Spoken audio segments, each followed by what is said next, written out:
Hello everyone, আসসালামু আলাইকুম। আশা করি ভালো আছেন, সুস্থ আছেন। তো যাই হোক, এখন সন্ধ্যা।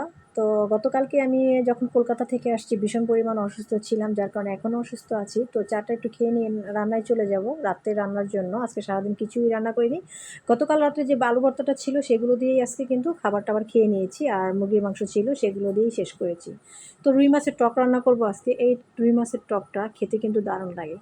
আর রান্না করতে করতে কিছু কথা আপনাদের সাথে শেয়ার করি, সেটা হচ্ছে কি জানেন, যে এখন বর্তমানে আহ, ব্যাপক পরিমাণে বাংলাদেশে বন্যা হচ্ছে, সেটা আমরা সবাই জানি। কারণ এটা হচ্ছে কোথা থেকে, যে কলকাতা থেকে যে বন্যা এটা বানটা ছেড়ে দিয়েছে, যার কারণে আমাদের বাংলাদেশে কয়েকটা জেলা 13টা জেলার মতো ক্ষতি ক্ষতি হচ্ছে। প্রচুর পরিমাণ বন্যা হচ্ছে বাংলাদেশে।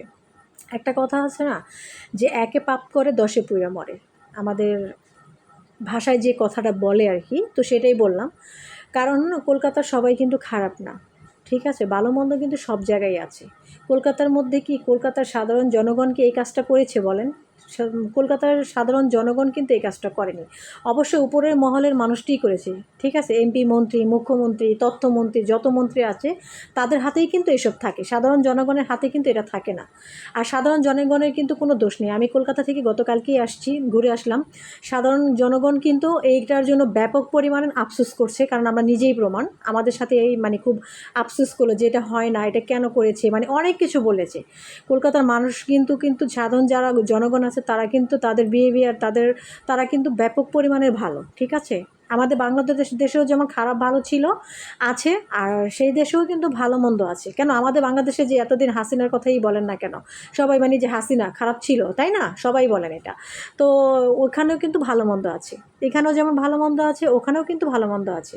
তো আসলে ওরা একজন পাপ করতেছে, 10জন পুড়ে মরতেছে, এরকম একটা ব্যাপার, ঠিক আছে? বাংলাদেশে যেমন একজন পাপ করছে সারা বাংলাদেশ তছনছ হয়ে গিয়েছিল, সেরকমই কলকাতার ব্যাপার, ঠিক আছে? আমাদের এখানে যে বন্যা বইছে এখনও, এত কষ্ট, এত মানুষ মারা যাচ্ছে, পশু পাখি সব কিছুরই ব্যাপক পরিমাণে ক্ষতি হচ্ছে।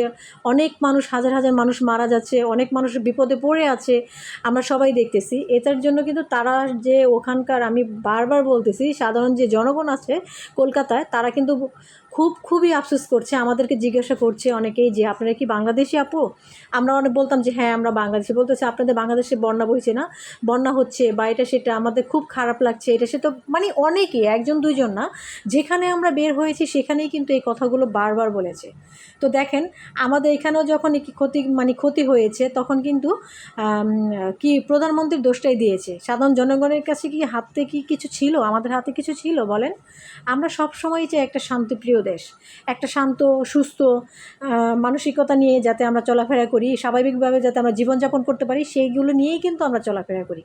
কিন্তু উপরের যে মহলের যে লোকগুলো আছে তারা কি সেই জিনিসটি করতে দেয় বলেন? রেষারেষি চলছে, সব কিছু চলছে। আসলে কিছু মানুষের জন্য পুরো দেশেরই একটা বদনাম হয়ে যায়, এটাই হচ্ছে একটা ব্যাপার। তো যাই হোক, সবাই দোয়া করি, আমরা সবাই দোয়া করব যাতে খুব শীঘ্রই আল্লাহ সবাইকে ধৈর্য ধারণ করে, আর স্বাভাবিকভাবে আল্লাহ যাতে বন্যার যে বিপদটা আছে সেটার থেকে মুক্ত করে। আল্লাহর কাছে এই চাওয়া, এই পাওয়া, এর চেয়ে বেশি কিচ্ছু করতে পারছি না। আর যারা যারা যতটুকু সামর্থ্য আছে তারা সবাই হেল্প করার চেষ্টা করছে। তো আমরা সবাই দোয়া করি যাতে খুব শীঘ্রই এই বিপদ থেকে মুক্তি পাওয়া যায়, ঠিক আছে? তো যাই হোক, এইটুকু বললাম। তো আসলে কলকাতা থেকে আসছি তো সেই জন্য আর কি, ওরা এত খারাপ না, আমি আবারও বললাম, ওরা এত খারাপ মানুষ না। সাধারণ জনগণগুলো অনেক ভালো, তাদের ব্যবহার, তাদের আচার ব্যবহার, তারা বাংলাদেশিদেরকে অনেক সাপোর্ট করে, বাংলাদেশের মানুষ একটা গেলে রেসপেক্ট করে, আমি এই জিনিসটা নিজে দেখেছি। তো যাই হোক, তো এই তো ছিল আজকের মতো ভিডিওটা, কিছু কথা বলার জন্য। তো তো সবাই দোয়া করবেন যাতে খুব শীঘ্রই এই বিপদ থেকে মুক্তি পাওয়া যায়। আর যাদের যারা যারা একটু আর্থিক অবস্থা খুব ভালো, বা যখন যতটুকুই সামর্থ্য আছে, তারা অবশ্যই চেষ্টা করবেন এই বিপদে যারা আছে তাদেরকে সাহায্য করার জন্য। আর আসলে একটা কথা কি জানেন, নিজে থেকে যদি কিছু টাকা দিয়ে সাহায্য করেন, এর চেয়ে নিজের কাছে যে একটা পাওয়া, সেটা আসলে কখনোই আর হয় না, কারণ এটাই হচ্ছে বড় পাওয়া, ঠিক আছে? তো এই পর্যন্ত কি ছিল। আল্লাহ হাফিজ।